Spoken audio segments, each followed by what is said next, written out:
Those are messed up. Bad news, nigga. Yeah. Who gonna get on his ass 4-4, baby?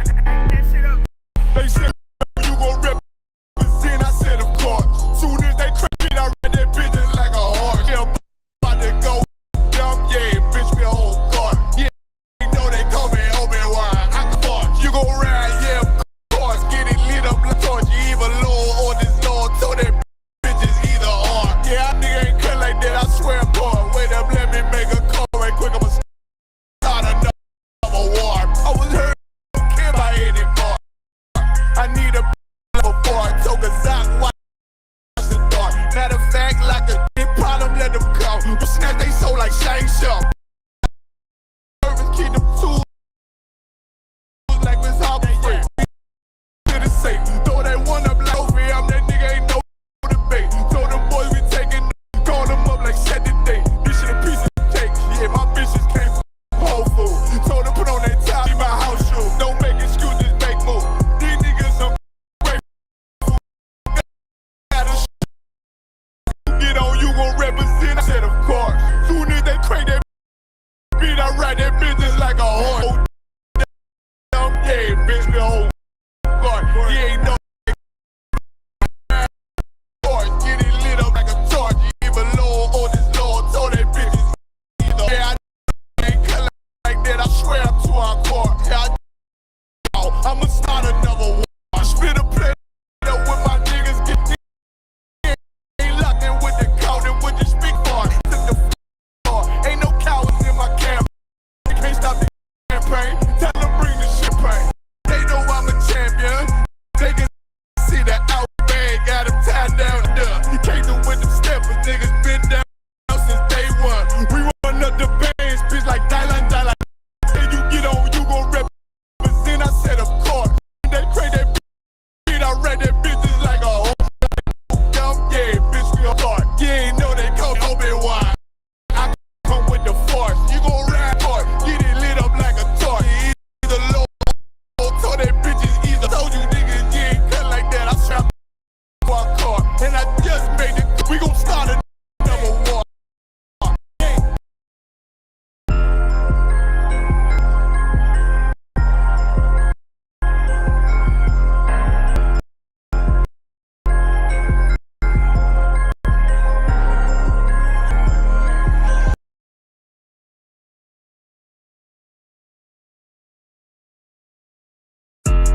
Yeah.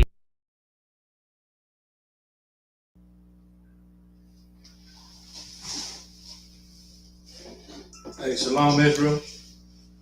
This is the ISUPK, started out of 1 West 125th Street, Harlem, New York, under Commanding General Yohana, with ISUPK Kentucky.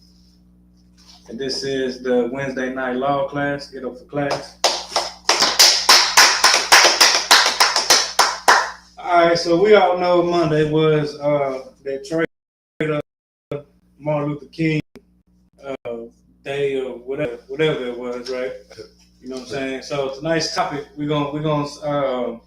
tonight's topic is integration as a failed experiment and goes against God's law. All right, so we're gonna talk about the traitor MLK, Mr.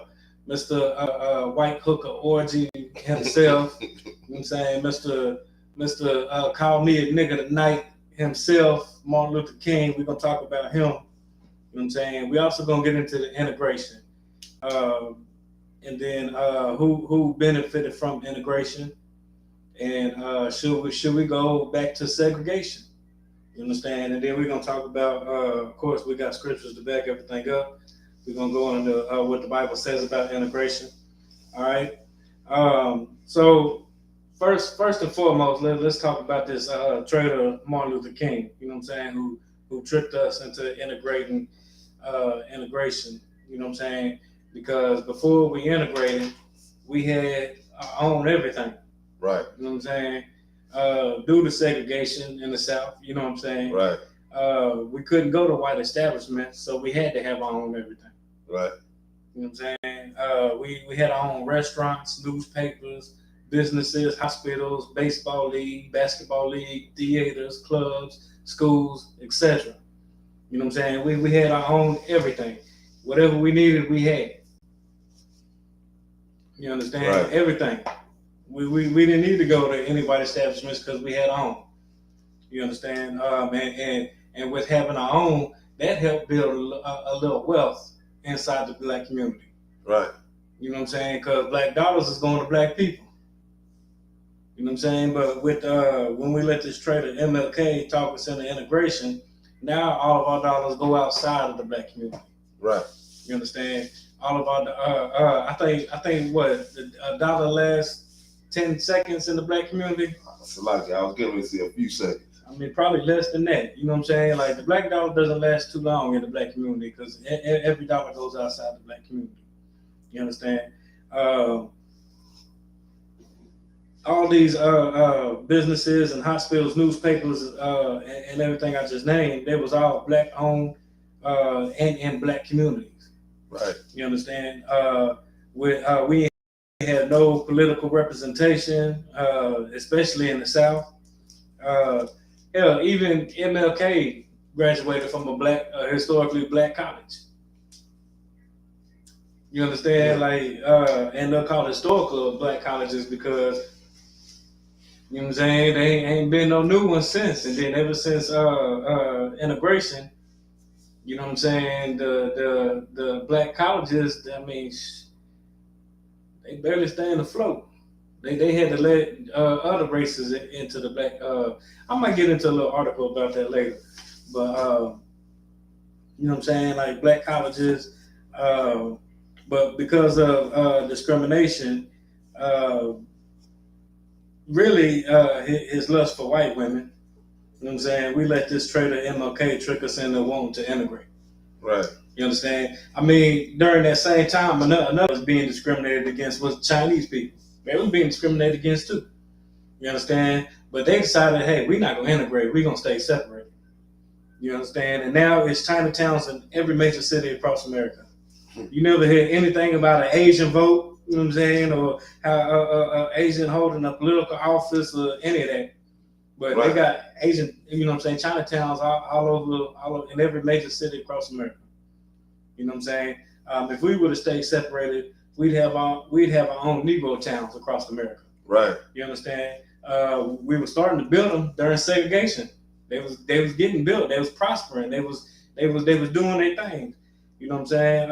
For a couple of examples, Tulsa, Oklahoma, Rosewood, Florida, Harlem, New York, Chicago, Birmingham, Alabama, Richmond, Virginia, Atlanta. You know what I'm saying? These was all predominantly black communities, and they was thriving. Read that first article, or that second article I sent you. It's the one that say non-historical black towns. You understand? Because what we have to understand is integration was the worst thing we could have possibly done as a people. You understand? Before integration and all these black towns and black cities that we was building, that was flourishing, that was doing their thing, you understand? They all got wiped out and closed down and dispersed due to integration. You know what I'm saying? Go ahead whenever you get there. Kind of a kind. Non-historic black neighborhoods that celebrate black excellence. They say the first half of the 20th century shaped black Americans' identity and influence on the United States in reaction to racist actions and laws in that period. Black neighborhoods provided a sense of belonging, serving as a space not only to gain a wealth, but also to celebrate black culture in a unique and authentic way. During this time, a black cultural identity began to emerge, but black Americans were still significantly affected by key events such as Jim Crow, segregation, and desegregation, and the assassinations of key civil rights leaders. These events impacted individual livelihoods, fate of these neighborhoods. Many of these communities, so like this is segregated because of factors such as gentrification and outright racism, while others continue to rebuild and evolve.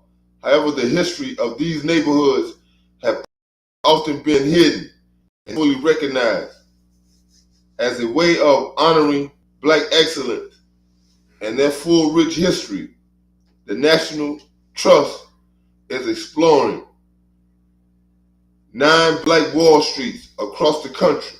So it wasn't just Tulsa, Oklahoma. There was 9, at least what this article is talking about, at least 9 different Black Wall Streets across America. Right. So, you know what I'm saying? There's 5 Negro towns right there. Right. That's 5 or 9, that's like it, 9 Negro towns right there across America. Go ahead, keep going. Come. Trust is exploring 9 Black Wall Streets across the country where African American. When it's talking about Wall Streets, it's talking about like business districts.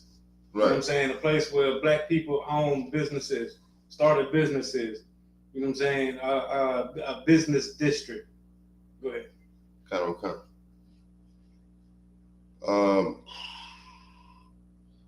They say across the country where African American businesses districts flourish and serve as example of Black economic and self-empowerment. All right, they say learn about these 9 neighborhoods: Greenwood, Black Wall Street, Tulsa, Oklahoma. Tulsa, Oklahoma is home of Greenwood District, also known as Black Wall Street. It is one of the most well-known Black businesses district from the early 20th century. Now, Tulsa, Oklahoma. See, a lot of Black folks just found out about Tulsa, Oklahoma, maybe 4 or 5 years ago. Right. You understand? Like literally just found out about it because this history isn't taught in school. Nah. You know what I'm saying? They're not going to teach you about Black excellence in school. You know what I'm saying? What they're going to teach you in school is white supremacy. Right. What they're going to teach you in school is how to be a good slave. You know what I'm saying? And that's one of the reasons why we need our own schools again. Right. Because that way we can teach children about Black Wall Street. We can teach our children actually what really happened, the facts, what happens, not just get stuck with what was it, Black History Month, and you learn about Martin Luther King, Rosa Parks, you know what I'm saying? Booker T. Washington. You know what I'm saying? Like them the three main people that they teach you about during Black History Month.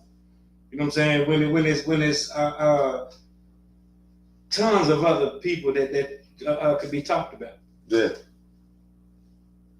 You understand? And things that all these 9 different business districts that was across America before. After the Civil War, but before integration. You know what I'm saying? And then, you know what I'm saying? Well, that's why we need to have our own schools again and teach our children the real history of what really happened. Right. Keep going. Come. They say Oklahoma is the Greenwood District, also known as Black Wall Street. As a matter of fact, I lived in Oklahoma for the longest. All my kids was born in Oklahoma, right?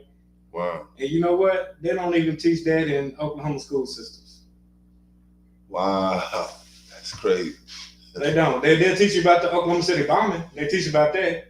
Yeah. Remember back in the 90s when the crazy white boy blew up that building downtown? Yeah. You know what I'm saying? Yeah. They teach you about that. They don't teach you about Black Wall Street, though. Well, it's like if I made it teach you about Black Wall Street and the school systems, you have to do away with Martin Luther King. Because to talk about that, that's ahead of Martin Luther King. Because once you start talking about that, then a person would say this here. What was Martin Luther King really teaching? You had a different agenda. I mean, I can go tell my 6-year-old what's going on, and he'd be like, "Well, what did we do that for?" Yeah. You understand? And that's he's 6, finna be 7. You know what I'm saying? I can go tell my 6-year-old son something like why we don't celebrate birthdays or why we don't do things that we do, or you know what I'm saying? Why we don't do these things, and tell him the reasons why. And, Right. and why would I want to do that? Why? He'd be like, why would we want to do that? Right. That's exactly why would we do that? Like, that doesn't make sense. Keep going. It is one of the most well-known black businesses districts from the early 20th century. The district was a successful, self-sufficient society. And what? The district was a successful, self-sufficient society. The district was a successful, self-sufficient society. Right. That was black owned. That's right. Black operated. Like everything. All black everything. I'm saying, if you talking about you pro-black, you should be pro that. Right. All black everything. Right.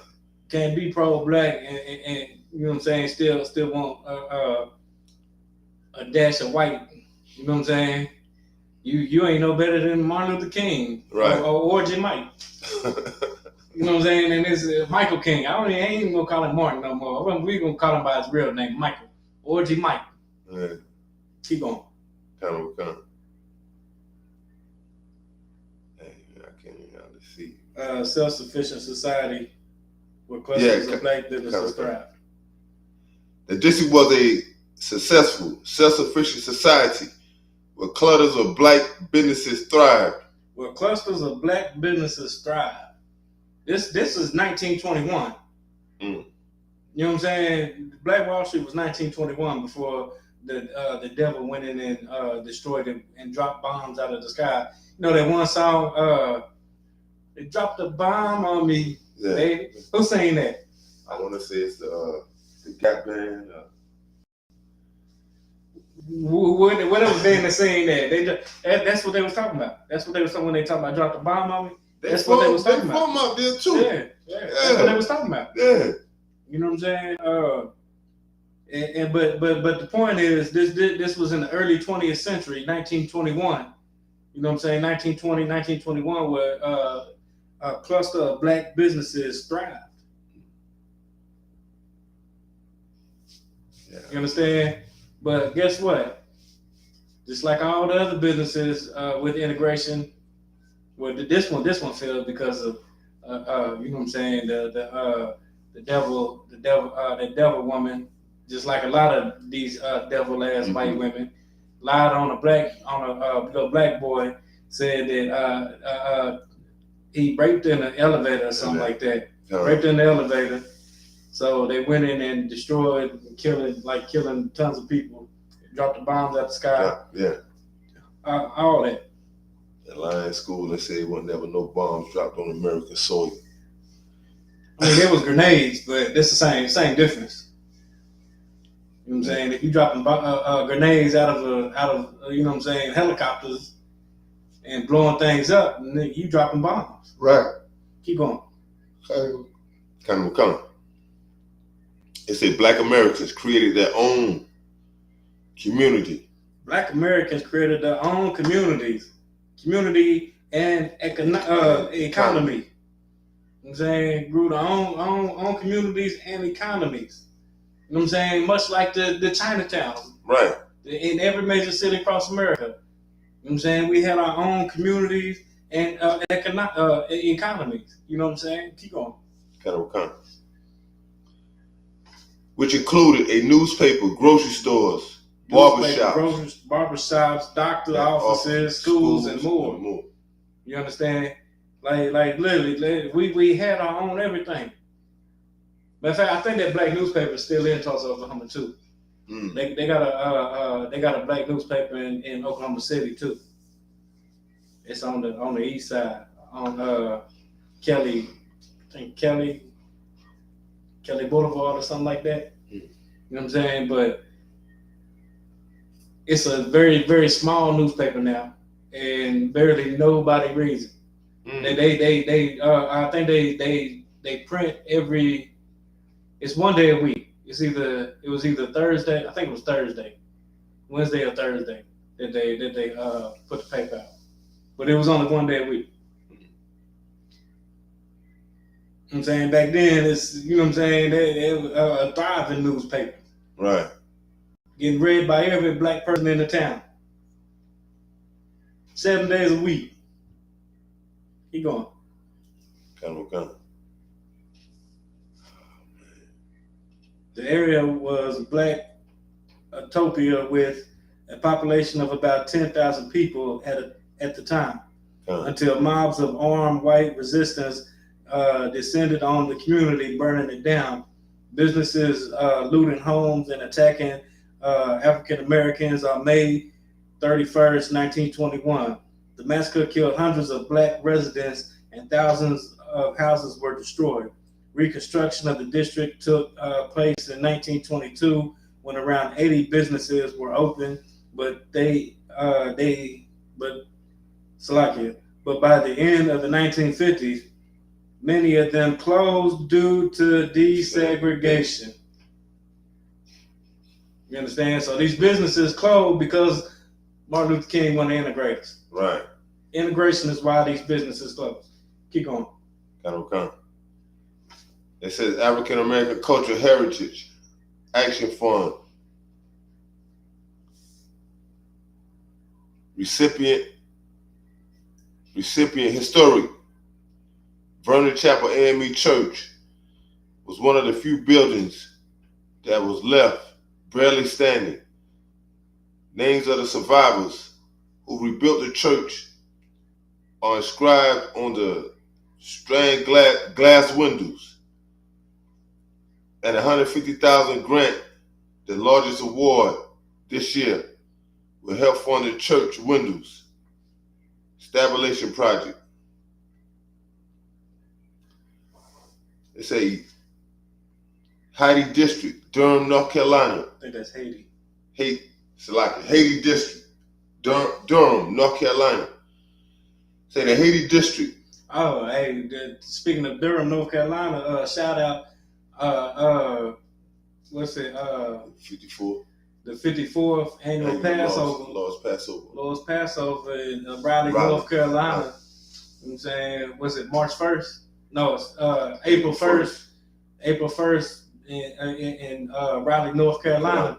You know what I'm saying? When we down there, we're gonna go visit a black business district and learn about the black history in Raleigh, North Carolina too. So shout out to the Commander General Johanna and the 54th Lord's Passover. Keep going.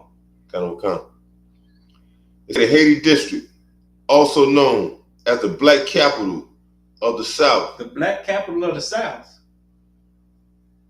You know what I'm saying? This is another thriving black Negro town.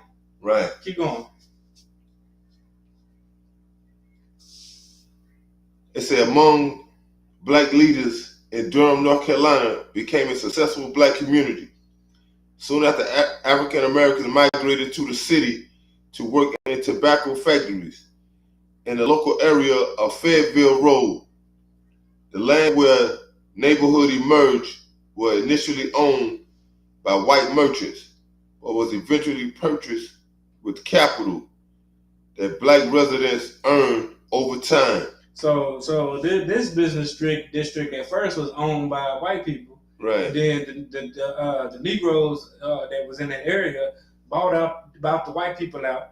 Right. And turned it into a black Negro town, a Negro district. You know what I'm saying? Keep going. Come. In its prime for the 1980s, in its prime from the 1880s to the 1940s, the district was one of the most successful black communities in the country. So from 1880, you know what I'm saying, the emancipation was what? 1864 or 1865? I was gonna go up a little higher, like 1862. I think it's 1865. You know what I'm saying? The emancipation was 1865. You understand? So between 1865 to 1880, these black people was able to buy out this business, this land from these white people and build a business district. And from the 1800s to 1940s, right before the civil rights, you know what I'm saying? This district was one of the most successful black communities, Negro towns in America. Right. Hey, we getting, you know what I'm saying? We finding the common denominator in all this, all these successful, thriving black, you know what I'm saying, Negro towns was all thriving and doing their thing right up until. So keep going. Come. They say the city was home of the historic North Carolina Mutual Insurance Company. We had our own insurance companies. Just think about how we get raped by insurance companies today. Ooh. You know what I'm saying? We should be owning them insurance companies. Right. Keep going. Got on count.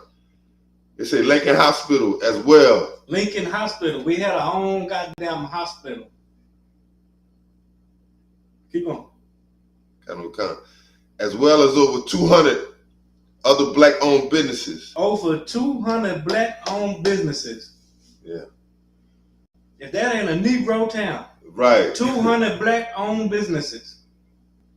Between 1880 and 1940. 200 thriving black businesses owned by black people in this Haiti district in Durham, North Carolina. Right. Come on. Got on count. Upon his visit to the district in 1911, Booker T. Washington stated that he found a city of Negro enterprises. He found what? A city of Negro enterprises. Didn't I just say Booker T. Washington too? He found a city of Negro enterprise. Right.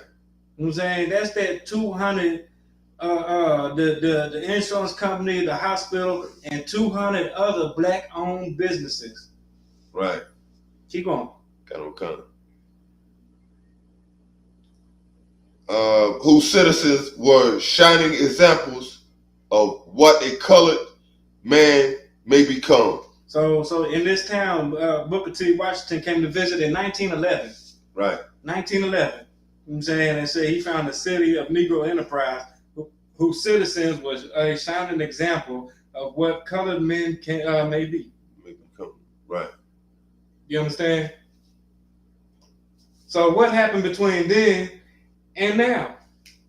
Where them 200 black businesses at? Thanks to Mike. Keep going. Got on count. We're going to Harlem, New York now. Harlem, New York. This your neck of the woods. That's right. You from Harlem? No, Brooklyn. Brooklyn? Okay, excuse me. But I said, Brooklyn in the house, excuse me. but I used to be out in Harlem, though. I used to be out there, yeah.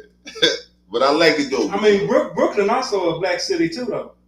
Yeah, but Harlem was like the Mecca. Yeah. You know, because you will feel it. Yeah. I mean, any block that you was going down, you ain't gonna see number black.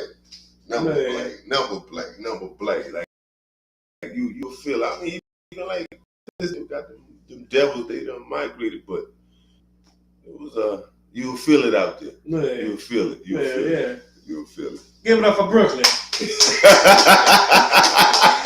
Brooklyn in the house. Keep going.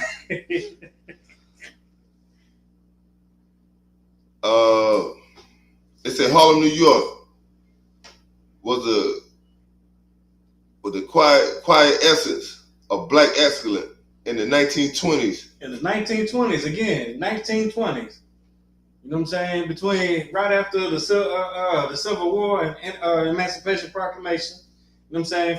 From the mid 1880s up until the 1940s. You know what I'm saying? And in between. Right. All these thriving black cities. All these thriving Negro towns. And keep going. God damn it, Michael. Right. Keep going. Salakia. It say from the culture and social activism to the artistic expression and scholarly works. Hey, Salakia, if I could real quick. Mars said, imagine the black unemployment rate after all these black businesses closed after integration. And that's exactly right. Yeah. I'm gonna get into an article about that too, Howard Moore. You know what I'm saying? Thawada, 1865, Thawada. All right, keep going. It was the Gap Band too. Thawada, Howard Moore. You show your age with that, Howard Moore. Salakia. You really showed your age with that one. Salakia. God. It said the New York neighborhood was home to a renaissance that will forever be ingrained in American history. Thousands of black people from the South and the Caribbean moved to the community, known as the Black Mecca, during the early 1900s. See, the Harlem was the Black Mecca. Yes. In the early 1900s. The Black Mecca. This was the Negro town of Negro towns. Yeah. Yeah. You feel it. You feel it. Hey. Keep going.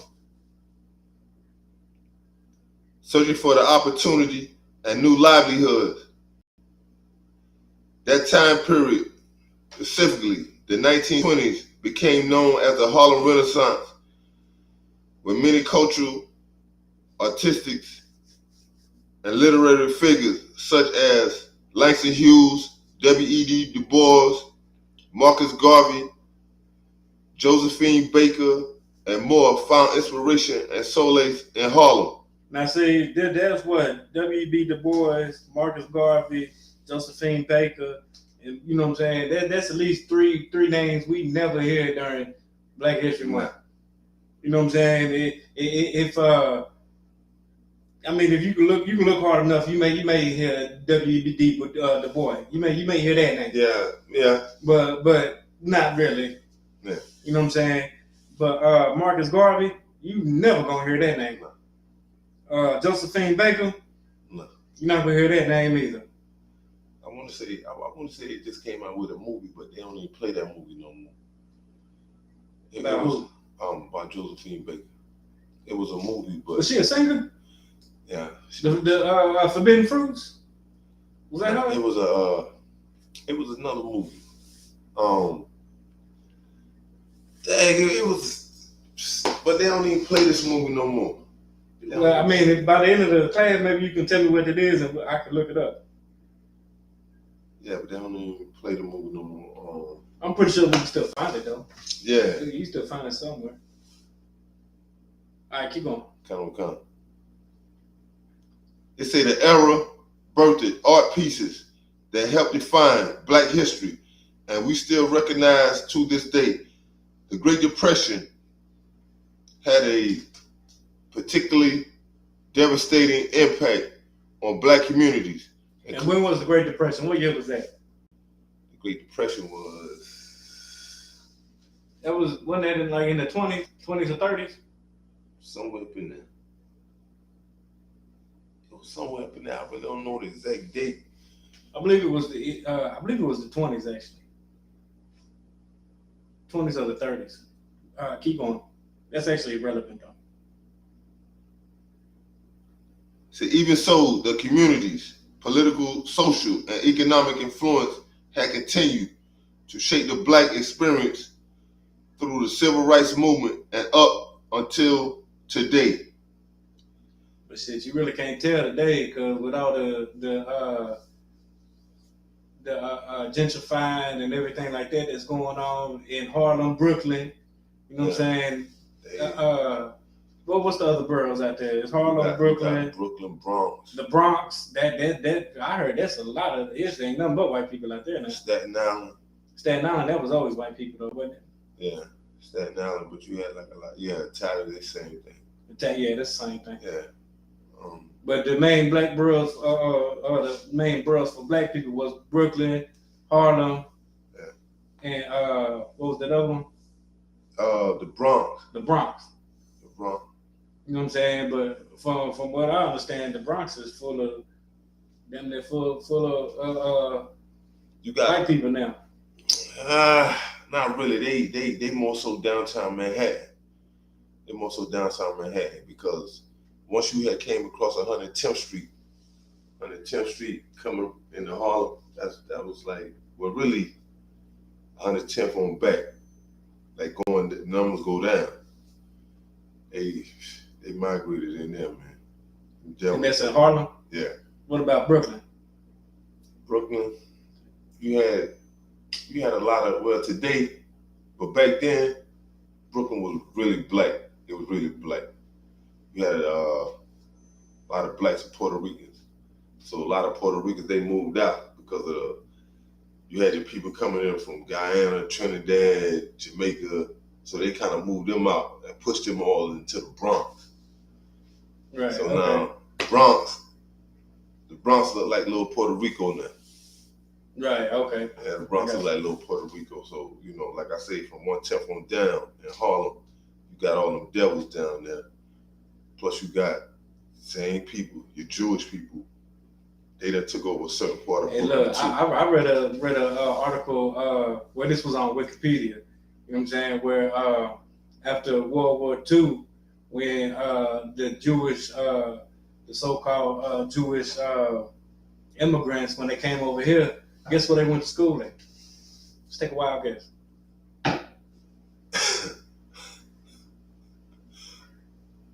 When they came over here, man, let me see.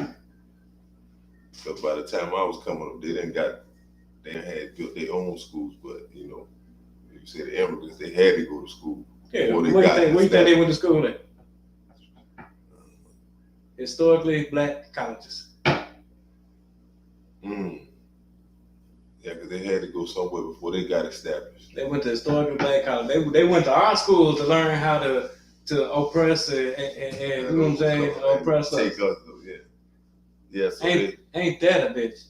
Yeah, because before they got established, they had, it do make sense because they had that. But for time's sake, I'm gonna run through these last couple because I want to get into the other article too. Washington D.C. Historically as Black Broadway, Washington D.C. U Street, Corey was known as epicenter of Black excellence and talent at the end of the 19th century and into the first half of the 20th century.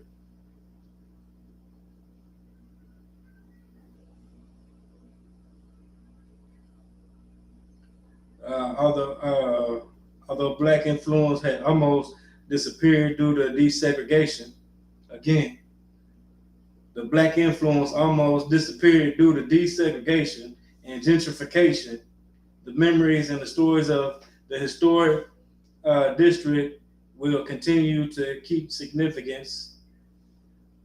But again, you know what I'm saying? Washington D.C. was a thriving Black community there as well. Right. Up until desegregation. You know what I'm saying? We also have 10th Street Historical District in Dallas. Right. Situated in a white community called Oak Cliff, 10th Street District grew to become a prominent Black community soon after the Civil War because of segregation. More than 500 Black residents lived in the area by the 1900s. The strong African American presence in the district is one reason the area grew and prospered. 10th Street District home and notable Black figures such as blues artist T.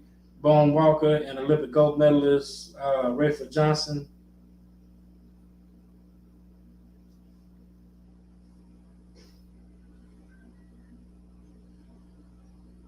But up until desegregation, you know what I'm saying, this was a prominent Black thriving community. Birmingham, Alabama. I lived in Birmingham, Alabama for about 5 years. You know what I'm saying? The Southern District became affluent black business district during the early mid to 20th century. It was home to a plethora of black businesses, including theaters, restaurants, hotels, cafes, mantras, and more. Fourth Avenue District, and what's weird about Birmingham is you can be on 4th Ave and 4th Street at the same time. Like Okay. you can be on the corner. If you're on the corner, you're on 4th Ave and 4th Street at the same time. You know what I'm saying? Like that was crazy to me. You had to go south. But then had to go south to get north. Like that, it was crazy.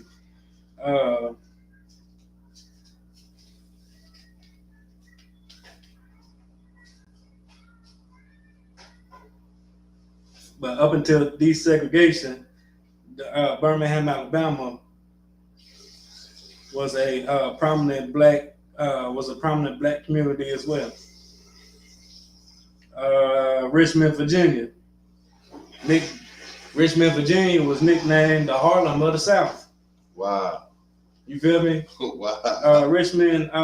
Richmond's Jackson Ward was also cultural, entertainment, and economic hub for black residents. Thousands of black Americans moved to the area that is now a historic district after the Civil War to create better lives for themselves and start businesses. The prosperous area was home to many well-known churches and the first black and woman-owned bank in the country, St. Luke Penny Savings, which was founded by entrepreneur and monumental figure Maggie L. Walker. Jackson Ward had successful, self-sufficient economy where black entrepreneurs established financial institutions, stores, medical practices, and more. Jackson Ward also had a thriving entertainment scene where musicians such as Ella Fitzgerald, Duke Ellington, Cab Calloway, and Bill Bojangles Robinson would visit. The district began to decline in the 1950s, right around civil rights. So again, with all these thriving black businesses or business districts in these Negro towns, they all was thriving between the time after the Civil War and the Emancipation Proclamation to the 1940s or 50s, right around civil rights movement. West Oak, California, West Oakland.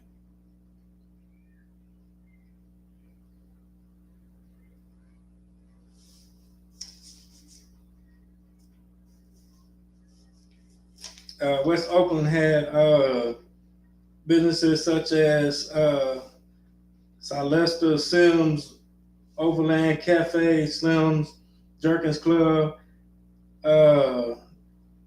Esther's Orbit Room, The Barn, and Lincoln Theater helped West Oakland and the cultural hub black entrepreneurs and talent during the 1940s.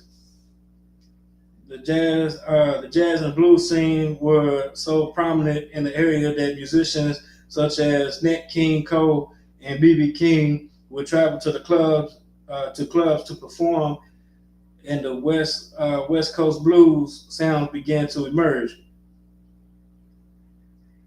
That was up until the 1940s. Again, right around civil rights movement. Atlanta, Georgia. We all know Atlanta, Georgia was a thriving black community. That's where Martin Luther King, Michael King is from. You know what I'm saying? There's what, two or three black colleges down there? Probably more than that, actually. Yeah. Let me see.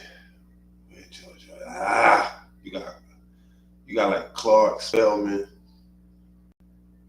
Morehouse, Morris Brown. That's four right there. That's four right there. A prominent hub during its prime, Sweet Auburn declined in the 1980s. A social and economic factors reshaped the district. which that's another code for civil rights. Right. You know what I'm saying? But yeah, those are nine. Those are nine Black Negro towns that were striving and doing well and doing great before integration. Let's go into that other article real quick. We're not gonna read the whole thing. We ain't got time. Tell me, was life better for us? Right. Integration. Mm-hmm. Matter of fact, I'm just gonna skim over it a little bit because for time's sake, I gotta get back to the house and it's going on 7. We gotta do the podcast tonight. So, says one of the most common refrains from Black folk upward of 50 years old, and even some of their children, is that life was better for us before integration. All right. Political power. Award-winning journalist and Howard University professor Nicole Hannon-Jones made point during the August 24, 2022 lecture in Houston that America had only been a democracy since 1965 Voting Rights Act, which that's still a goddamn lie because, you know what I'm saying, voting is just an illusion. You know what I'm saying? Right. America is a republic. And everybody learned that the first time when George Bush and what was Clinton's Kelly. It was Clinton's vice president.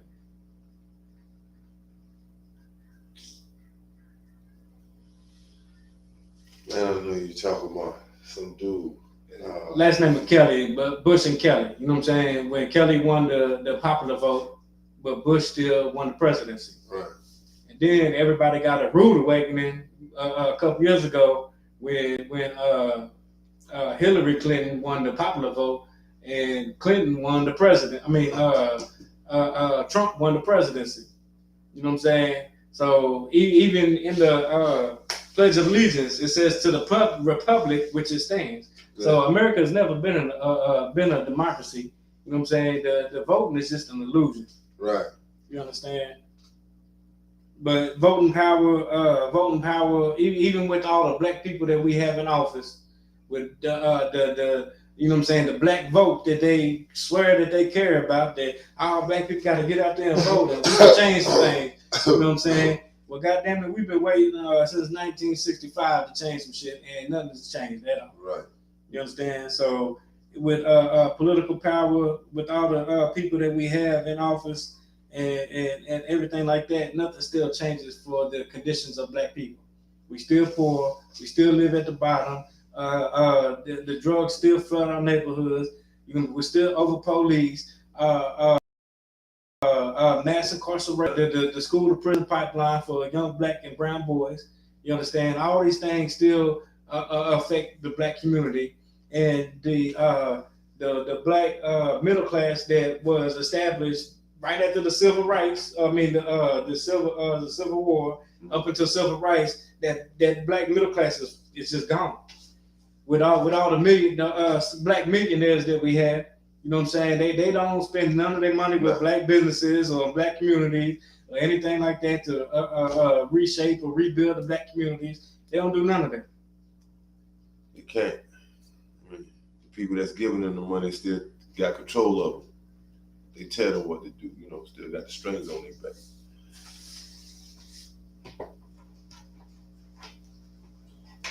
Let's get down, son.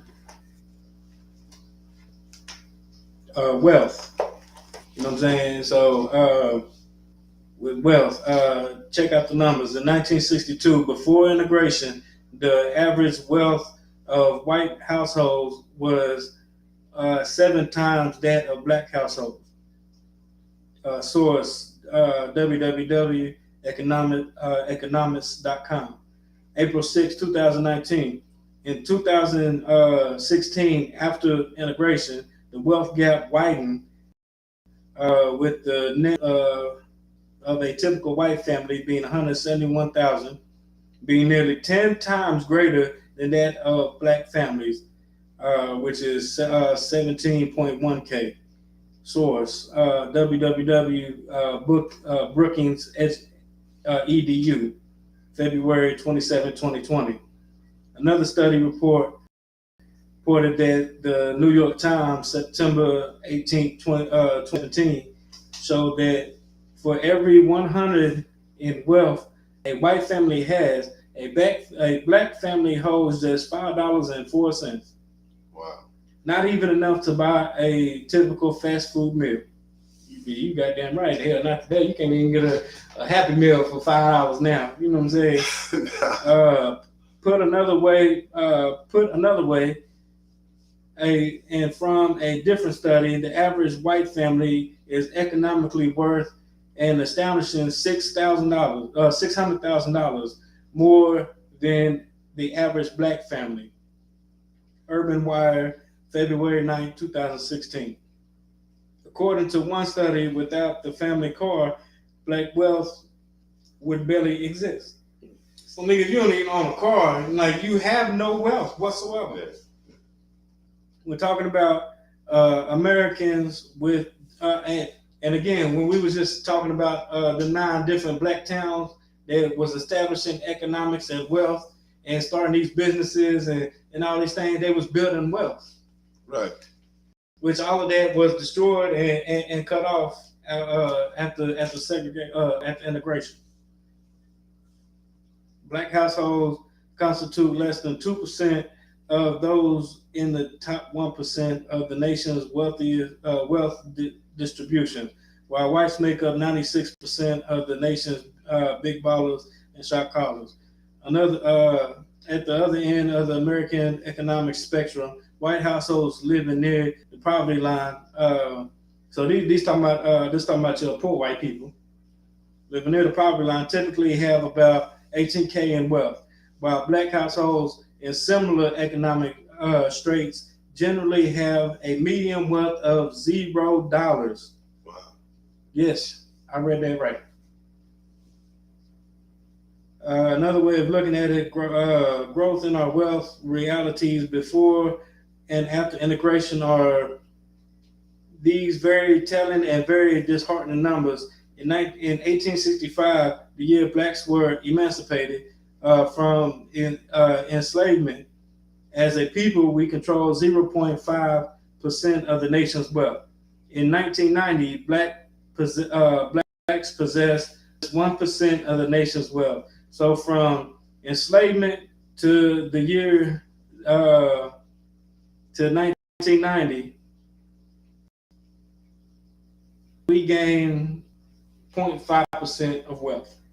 Wow.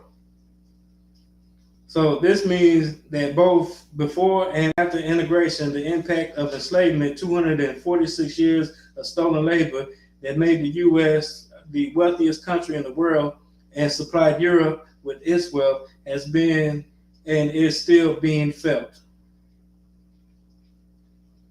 According to Sean D. Rochester, author of The Black Tax, The Cost of Being Black in America, the value of black stolen labor was valued somewhere between $24 and $97 trillion. But not only is the legacy of enslavement still impacting the past and current black wealth realities, so too are the legacies of one, white affirmative action, Homestead Act of 1862, that saw the U.S. government distribute 246 million acres of land to whites valued at 1.6 trillion, or 1 million per white family. 2, convict leasing system. 3, post-Reconstruction domestic terrorism at Black Wall Street, Tulsa, Oklahoma. Seneca Village, North Carolina, New York. Rosewood, Florida. Elaine, Arkansas. Wilmington, North Carolina, and more.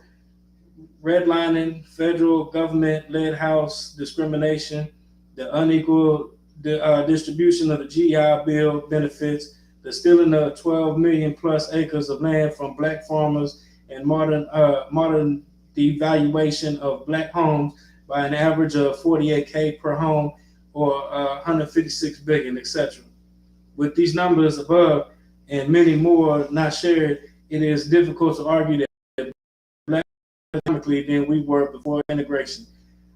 The barbershop argument that we had black businesses that we own and supported in every legitimate argument, even is a very legitimate argument, even with the record number of black entrepreneurs and record number of black millionaires we have today. You know what I'm saying? So economically, we was better before we integrated. Right. And that goes to prove with the first article that we read, Yeah. that showed all the thriving black businesses that we had. Let me skip down here to education.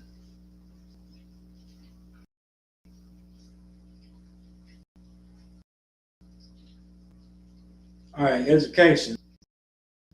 A recent study by the United States Census Bureau found that 27.8% of black people 25 and older have a bachelor's degree. That is a huge percentage increase. 1940s. Reality, 1% of black people with 4 years of college completed.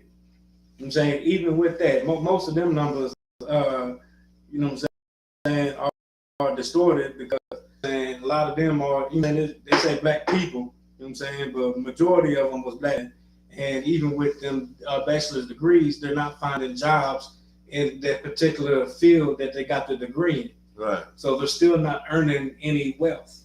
They got all this debt, you know what I'm saying, in the grants and loans and all that stuff to go to college, but they can't find a job in the field to even pay them loans back. So they're still in debt.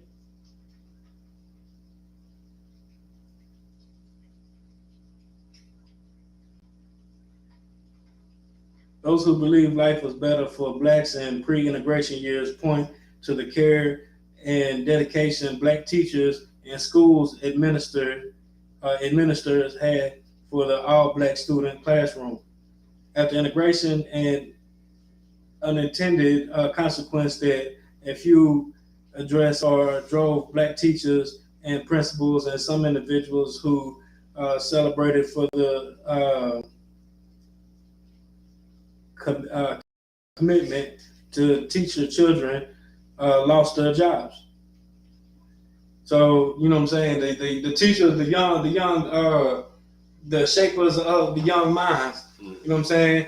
I send my children to school, they don't have not one black teacher. Not one. You know what I'm saying? When I went to school, we had one African teacher. He wasn't even black. You know what I'm saying? Like, all of our black teachers and people that actually cared about black students and the shaping of young black minds, all them people are gone. Right. The argument that education we received before integration gave us more pride and sense of community and strong in theory and in practice. Countless individuals educated during the period served and changed agents that made countless advancements for black possible because of the pride instilled in them to live their lives on a mission to improve the race.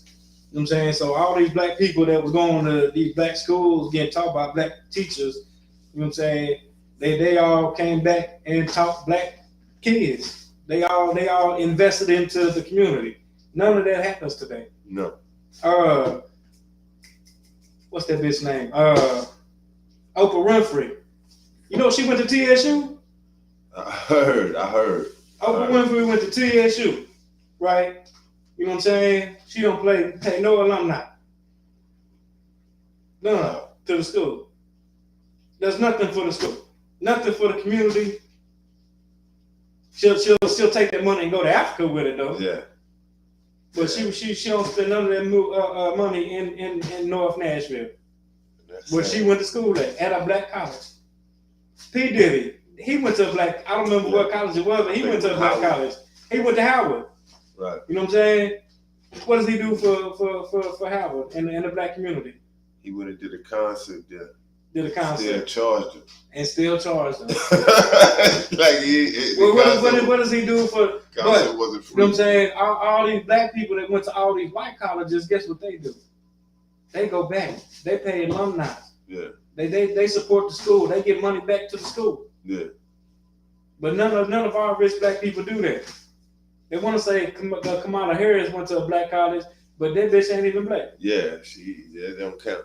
Let's cut that out, because clearly before integration we had better education and better economic and political wealth.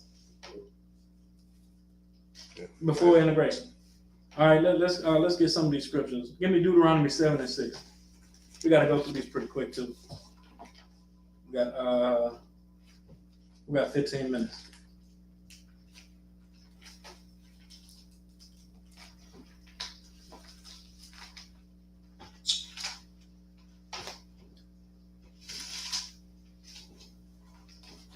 Deuteronomy chapter 7, verse 6. But thou art a holy people unto the Most High God. Thou art a holy people. You understand? Holy means separate. Done. Hey, Thawada Harmar, I knew it was the 20s and 30s. I just wasn't sure, but Thawada, I appreciate that. That was the Great Depression between the 20s and 30s. Harlem Renaissance while Esau was in the Great Depression. You know what I'm saying? Exactly. Harlem did good. Harlem didn't get hurt too much by the Great Depression. Nah. You know what I'm saying? They were still thriving. So like the reason for that, like during the Great Depression, that's when they came out with the number system. Like that's where they get the lottery from. Right. I want to say this black woman, Madam C.J. Walker. She the one started that. So they was doing. So in that movie with Malcolm X, that's they doing numbers. They run the numbers. Yeah. So they made it illegal for us to do it, and then they turned it into the lottery. And sidebar, for people that's listening, y'all used to talk about the boroughs. So I gotta add on Queens, one of them too. Queens, right? Yeah, so I don't want people to be listening to this and say, that nigga, yeah. Queens. That nigga got Queens. Okay, LL Cool J. Go ahead, Deuteronomy 7 and 6. Holy means separate. You know what I'm saying? That doesn't mean join hands and hold hands with your oppressor. Right. Holy means separate. Go ahead. Kind. Say the Most High God have chosen thee. The Most High chose us to be a special people unto himself. Salaki, keep on. Kind. Chosen us to be a special people unto himself. So the Most High chose us not only to be holy, be separate, but to be a special people unto himself. Go ahead. Kind. Above all people. What? Above all people. What? Above all people. Above all people. Not equal to, not civil rights, not be in a hotel room with a bunch of white women and having orgies with Michael King. Right. But what? Above all people. Above all people. You understand? The Most High chose us to be separate and to be a chosen people unto himself that's above everybody else. All right? Drop that, go to Deuteronomy 14 and 2.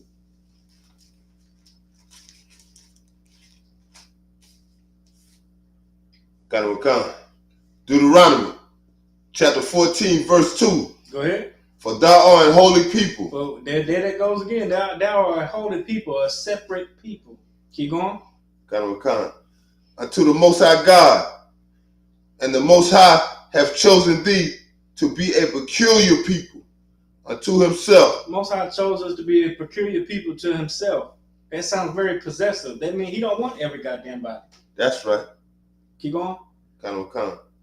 Above all the nations that are upon the earth. Above all the nations. Nations is a race. Nation means race. Above all the other nations, all the other races of people on the earth.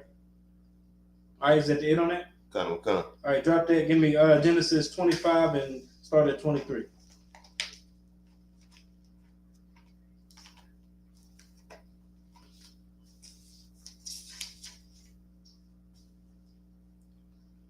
Genesis chapter 25, verse 23.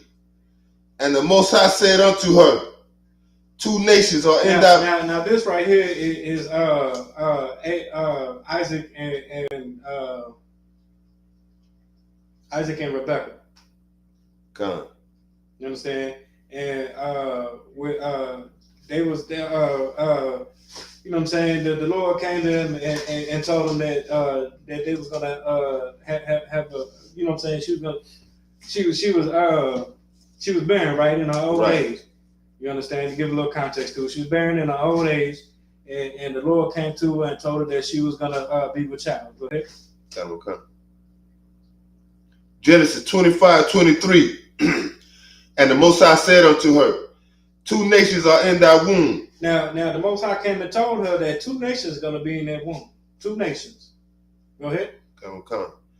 And two manner of people. Two manner of people. People with two different ways of living. Go ahead. Come. Shall be separated. Shall be what? Shall be separated. Shall be what? Shall be separated. It shall be separated. Not integrated. Not together. Go ahead. Come. From thy bowels. From thy bowels. From the birth. Go ahead. Come. And the one people shall be stronger than the other people. That's the blacks, Hispanics, and natives. They're stronger, better, faster, quick, you know what I'm saying, in everything. Right. Keep going. Come. And the elder shall serve the younger. The elder shall serve the younger. That's biblical prophecy. The elder will serve the younger. Keep going. Go to 26. Come. Verse 24. And when her days to be delivered were fulfilled, behold, there were twins in her womb. So when her days of pregnancy was fulfilled, there was twins in her womb. Go ahead. Come. Verse 25. And the first came out red. The first came out red. Remember, the older will serve the younger. So the one that came out first was red. Go ahead. Come. And the first came out red all over, like a hairy garment. Red and hairy. Go ahead. Come. And they called his name Esau. They called his name Esau. That's the father of all the white races. Go ahead. Come. Verse 26. And after that came his brother out, and his hand took hold on Esau's heel. His hand took hold of their heel. The elder shall serve the younger. Go ahead. Come. And his name was called Jacob. And they didn't describe him. Why? Because he looked like everybody else. That's right. Black. Go ahead. Come. And Isaac was 80 years old when she bare them. All right, drop that. Give me Deuteronomy 32 and 8.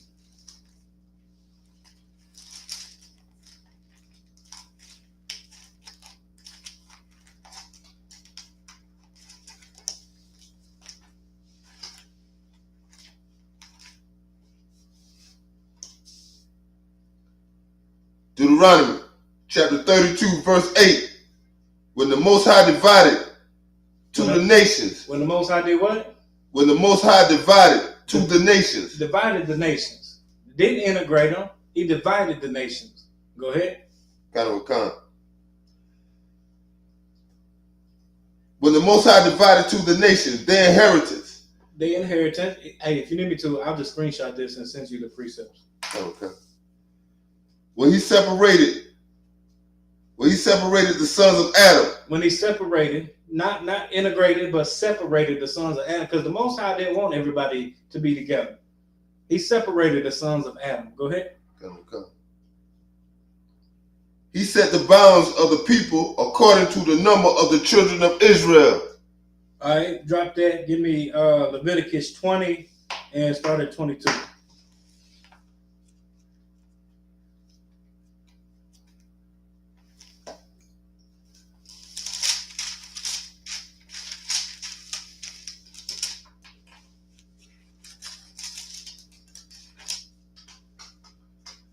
Leviticus 20, chapter 22, Salaki, verse 22. He should therefore keep all my statutes and all my judgments, and do them, that the land whither I bring you to dwell therein, spew ye not out. Keep going. Verse 23, and ye should not walk in the manner of the nation which I cast out before you. So we're supposed to keep the law, statutes, and commandments in the land that that the Lord will bring us to, and we should not walk in the manners of the people that's in that land. Go ahead. Come. For they committed all these things, and therefore I abhorred them. The Most High abhors them people. Abhor means he hates them people. Go ahead. Come. Verse 24, but I have said unto you, ye shall inherit their land. But the Most High was going to give us their land. We just not supposed to do what they do. We're supposed to be different, be separate, be holy unto the Lord. Go ahead. Come. And I will give it unto you to possess it. To possess it, to own it. Go ahead. Come. A land that flowed with milk and honey. I am the Most High your God. Mm-hmm. Keep going. Which have separated you from other people. And did what? Have separated you from other people. Did what? Which have separated you from other people. The Most High separated us from everybody else. So we have to stop trying to be like every goddamn body else. Right. That's why the shit that happens to us, it happens. That's why we at the bottom, because we want to be like every goddamn body else. We ain't like everybody else. The Most High chose us to be a separate, holy people unto himself. Right. That's separate from everybody else. Keep going. Come. Verse 25. Ye should therefore put difference between. Ye shall put a difference. Go ahead. Come. Between clean beasts and unclean. And between the unclean fowls and clean. So that goes to the dietary law. We should put a difference between the clean and the unclean. You know what I'm saying? When the heathen that was here before us, they was eating every goddamn thing. Right. Keep going. Come.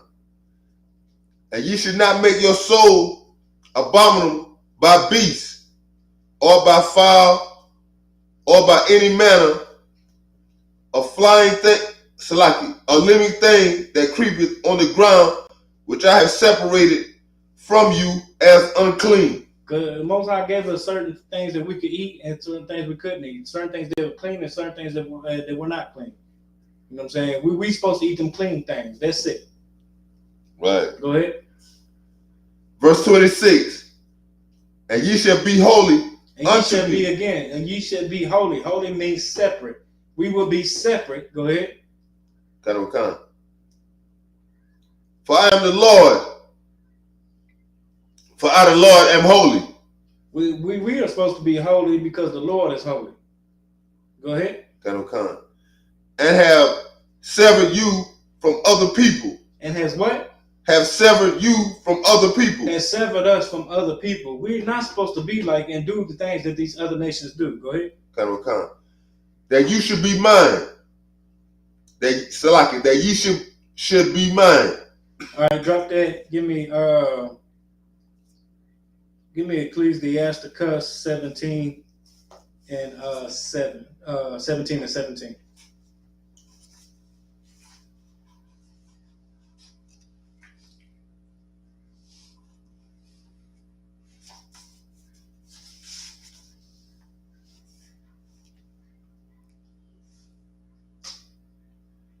Ecclesiasticus chapter 17, verse 17. For any division of this nation, of the whole earth, he set a ruler over every people. But Israel is the Lord's portion. Give me 12 and 10. I wrote down the wrong thing right there.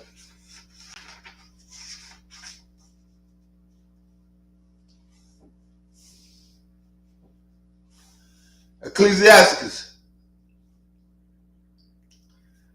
chapter 12, verse 10. Never trust thy enemy. Never what? Never trust thy enemy. Never trust thy enemy. You know what I'm saying? We got so comfortable here in America that we forgot who the goddamn enemy was. Right. You know what I'm saying? In Deuteronomy, it said 28, it said that we would be sold unto our enemies. Right. You know what I'm saying? We forgotten who the enemy was. Never trust thine enemy. Go ahead. Come. For like as iron rusted. Like iron rusted, iron get wet, it rusts, right? Go ahead. Come.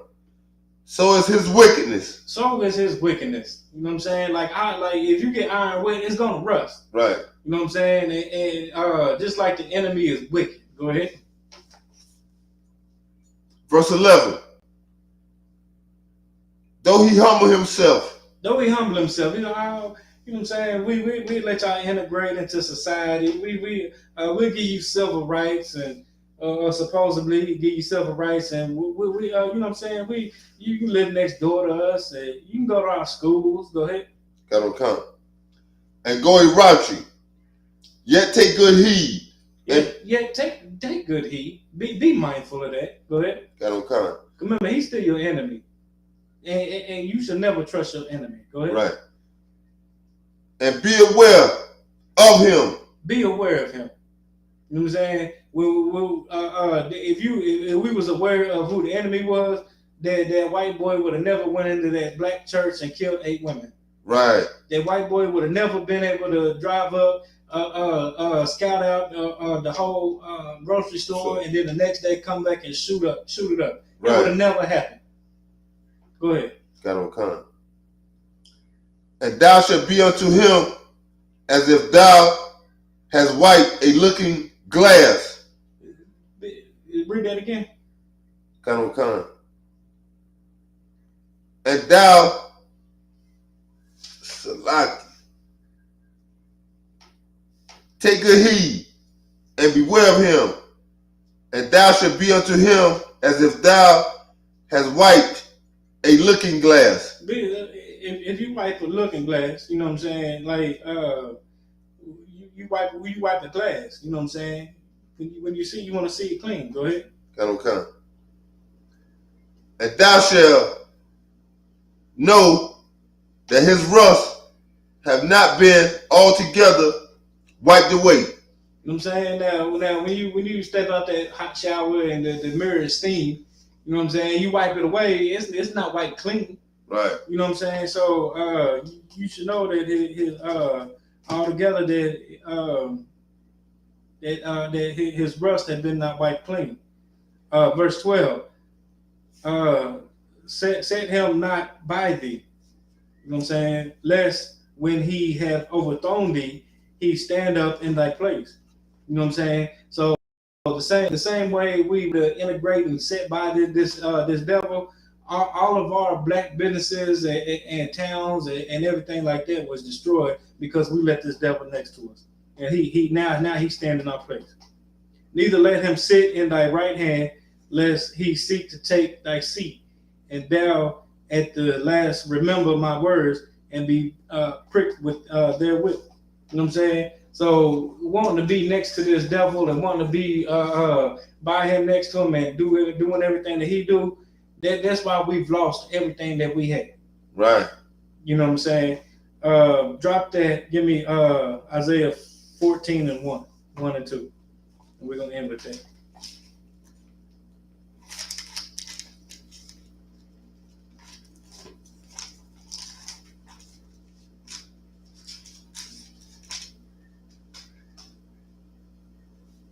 Isaiah chapter 14, verse 1.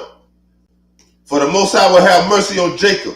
The Most High gonna have mercy on Jacob. Go ahead. And come. That was the one that was holding on to the heel of Esau. Go right. Ahead. And will yet choose Israel. And yet gonna choose Israel. Go ahead. And come. And set them in their own land. And set us in our own land. Not with everybody, not integrated with everybody, but he's gonna take Jacob, yet choose Israel, and set us in our own land. Go ahead. And come. And the strangers shall be joined with them. The strangers gonna be there too. You know what I'm saying? These other nations gonna be there, but how they gonna be there? They're not gonna be integrated with us. Go ahead. And come. And they shall cleave to the house of Jacob. They're gonna cleave to the house of Jacob. Go ahead. Got no con. Verse 2. And the people shall take them. And we're gonna take them. We're gonna take them. All right. Go ahead. Got no con.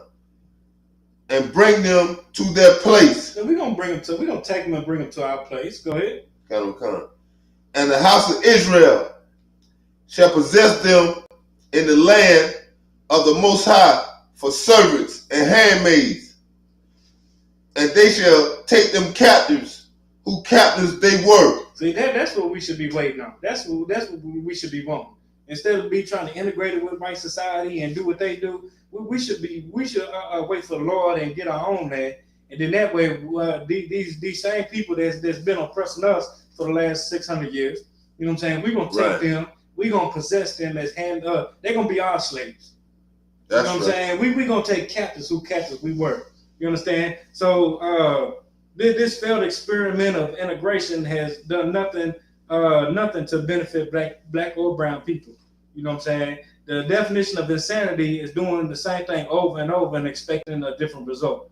66 years since that dumbass nigga had a dream. You understand? Right. Shouldn't we at least try going back to segregation? It's clear economically and wealth building, family structure, community unity, and all around life was better off before integration. You know what I'm saying? So since we failed, are we gonna be insane and keep trying to do the same thing over and over again, or should we try to do something different? With that, Yahweh Shem Yahweh Shah Barakatham to the brothers, Yahweh Shema Al Tham Bashim Yahweh Shah to the sisters in the class.